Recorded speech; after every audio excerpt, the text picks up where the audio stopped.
법궤를 먼저 하나님께서 이렇게 만들라 하신 것은 모든 생명의 출발점이 하나님의 보호자죠. 법궤를 먼저 만드신 것은 하나님께서 세상으로 그 임재를 하신 예수님 성육신을 의미하죠. 그래서 법궤를 먼저 만드신 것은 지성소, 즉 하늘에서 땅의 지성소로 오신 예수님.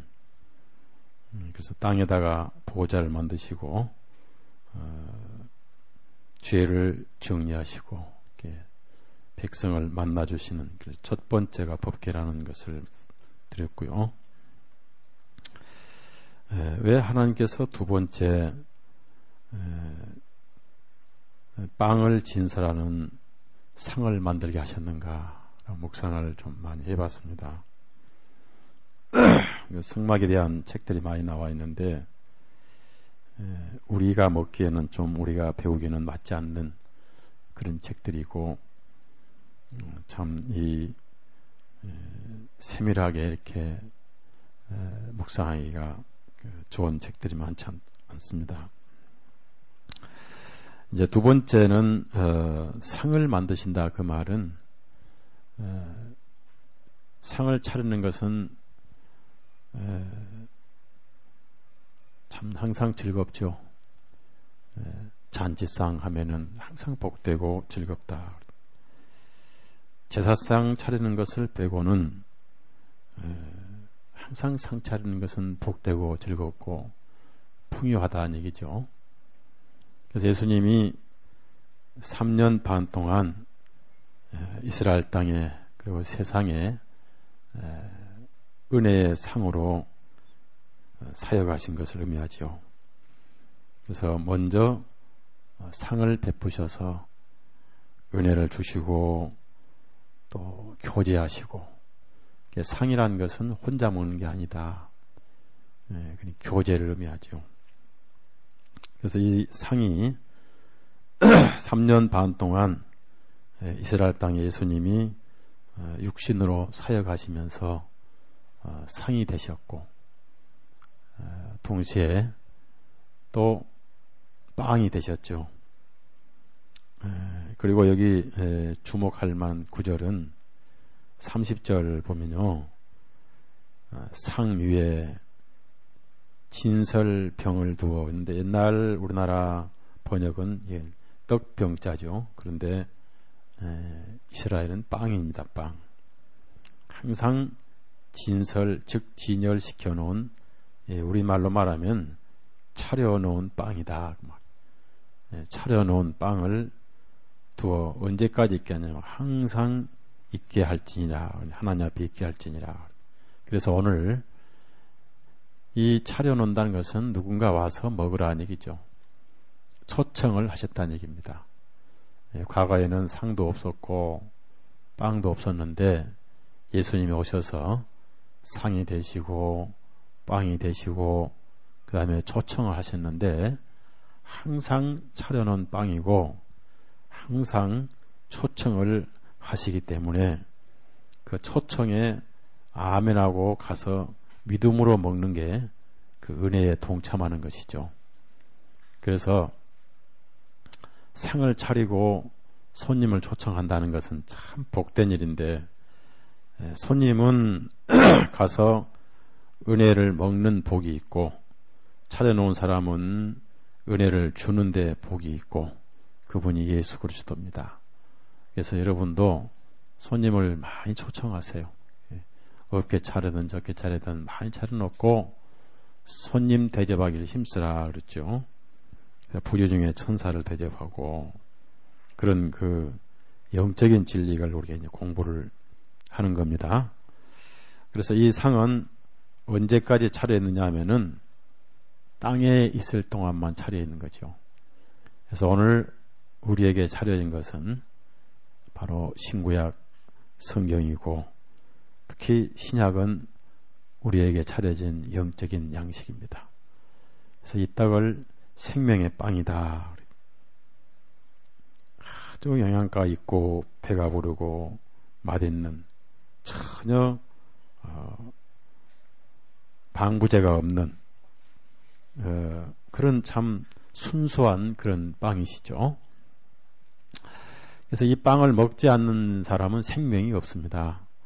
누구든지 이 빵을 먹으라고 차려놓았는데 예수님 오실 때까지는 차려 있게 된다는 얘기입니다. 그래서 오늘날 이 성경이 하나님께서 차려놓으신 빵이고, 그 다음에 이 상은 항상 잔치를 의미하고요, 교제를 의미하면서 상을 차렸으면 손님이 있어야 될 거 아니에요. 지금도 와서 먹으라고 계속 초청을 하시죠. 우리가 천국에 같이 가자라고 전도하는 거 아닙니까? 마태복음 22장 다 왔으니 와서 먹기만 해라 그런 얘기. 주인이 다 해놨으니 와서 그냥 먹으면 되지 않느냐 그 말. 그래서 이것을 잔치라고 그래. 잔치. 잔치는 즐겁죠.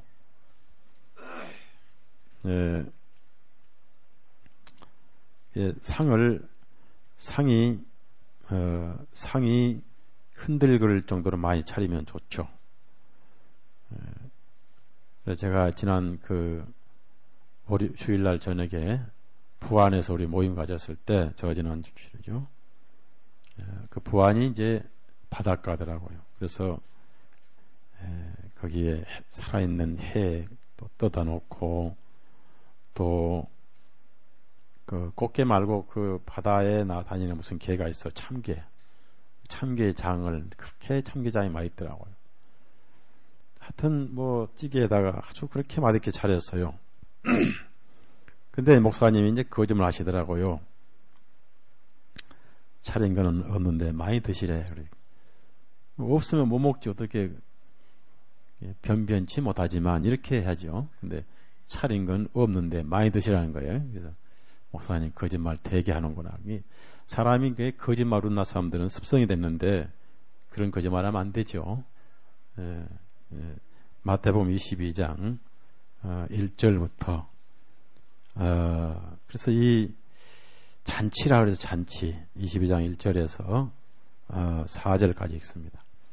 예수께서 다시 비유로 대답하여 가라사대 천국은 마치 자기 아들을 위하여 혼인잔치를 베푼 어떤 임금과 같더니 그 종들을 보내어 그 청한 사람들을 혼인잔치에 오라 하였더니 오기를 싫어하거늘 다시 다른 종들을 보내면 가로되 청한 사람들에게 이르기를 내가 만찬을 준비하였으니 나의 솔진 소와 짐승을 잡고 모든 것을 갖추었으니 혼인잔치에 오소서 하라. 참 여기 잔치라고 하실 뿐 아니라 이것을 혼인잔치로 비유를 했습니다.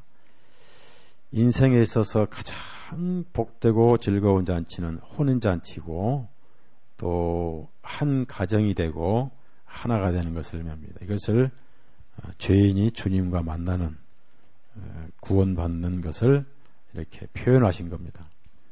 그래서 이 잔치를 베푸신 것이 상인데 참 하나님 마음 우리가 헤아려 보면은 그 하나님의 마음이 얼마나 깊고 자상하시고 사랑이 얼마나 깊으신가를 참 우리가 알게 되는데 그 사랑을 우리 마음이 너무 좁아서 다 담지를 못해요. 너무 우리 마음이 좁아가지고 사랑이 넘쳐 흘러서 우리 마음을 아무리 비워도 그 사랑을 담지를 못합니다. 많이 담다 해봐야 종제기 한 그릇 담을까 말까요. 그래도 그게 생명이고 그게 구원이고 그게 은혜죠. 자, 그러면 이제 구체적으로 하나님의 마음을, 주님의 마음을 살펴봅시다. 출애굽기 25장에 올라갑시다. 우리가 지금 떡상에 초청받아서 지금 떡을 먹으면서 교제를 하는 것인데요. 이 말씀이 떡입니다. 떡의 내용은 예수님이죠. 그리고 떡의 맛은 구원의 복음이죠. 떡 빵, 이스라엘은 빵이죠. 우리는 떡입니다. 왜냐하면은 한국 사람은 떡을 먹지 빵을 안 먹잖아요. 그래서 이제 번역하신 분들이 우리의 식성에 맞게끔 떡으로 하자. 제가 이때 1936년 제가 태어나기 전인데 이때 제가 있었더라면 그냥 떡 하지 않고 찰떡 이렇게 있지 않겠는가. 아주 맛있게, 더 맛있게. 자, 우선 조각목으로 그랬습니다. 조각목. 왜 조각목으로 이렇게 만들었냐면은 조각목은 예수님의 인성을 의미한다고 그랬습니다. 즉 시팀 나무다. 아카시아 같은, 즉 연단을 많이 받은 나무다. 그러니까 이 나무는 단단하고 가볍되 연단을 많이 받은 나무예요. 즉 물기가 없이 자란 나무다. 그리고 낮에는 자기라는 태양열, 밤에는 쌀쌀한 사막의 공기, 목을 축이듯 말듯 하는 이슬을 먹고 자란 나무입니다. 그래서 이 조각목은 예수님이 33년간 어떤 인성으로 사셨는가. 예수님 손은 거칠고 예수님 얼굴은 다 햇볕에 타시고 그렇게 서민이시고 목수의 장남으로서 뼈가 빠지게 30년 동안 부모님을 섬긴 그런 사람으로서 다하신 그러면서 인기도 없는, 고향도 나사렛 땅이지, 가정도 목수의 출신이지, 직업은 목수였지. 그래서 그렇게 가난하시고 연단을 받으신 인기 없는 나무가 조각목이다. 그래서 이렇게 인성이 되신 예수님이 드디어 상이 되셨다. 그 나무는 30세까지 계신 예수님. 그걸로 이제 상을 만들었다는 것은 드디어 죄인을 초청하실 수 있는 상이 되셨다는 것이 침례 받으시고 성령이 임하실 때 드디어 차려진 상이 되셨다. 하나님 앞에서 먹을 수 있는 상이 되셨다는 거예요. 그럼 이 상의 규격은 어떤 것이냐 하면은 법궤보다 약간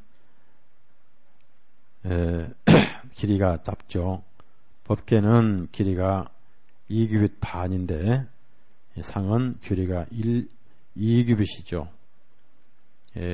그리고 넓이는 1규빗인데 역시 그 법궤보다 약간 작습니다.